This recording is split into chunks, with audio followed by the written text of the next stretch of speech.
ও চাচা, কিস্তির ম্যানেজার আছে বাড়ি, তোমার খুঁজবে লাগছে। কিস্তির ম্যানেজার কোথায় আসছে? মোড়ে বাসাত? হ্যাঁ, কি করে? তোমার কিস্তি বলে দেন নাই? মোর ফির কিসে কিস্তি ফির? মোর কিসে কিস্তি? আগত দেখো আগত রাং। আরে ম্যানেজার সাহেব, তোমরা কি মনে করি আসলেন? আরে আপনার ধান্দা নাই?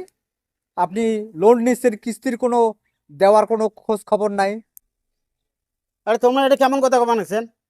কে তোমার অফিসের জন্য লোন লোন নেওয়ার সময় না কইছিলেন যদি মারা যান তাহলে তোমার টাকা পরিশোধ? আপনি মানুষের তো জীবিত আছেন। হ্যাঁ, আপনার কিসের আবার মৌকুব হবে লোন? আরে আমি মারা যাই কেন? তোমার লোনের টাকা দিয়ে আমি গরু কিনি নাই, সেই গরু মারা যায় নাই? ওই তো লোনের টাকা দিয়ে গরু কিনলাম, সেই গরু মারা গেছে, মকুব হয়ে গেছে টাকা।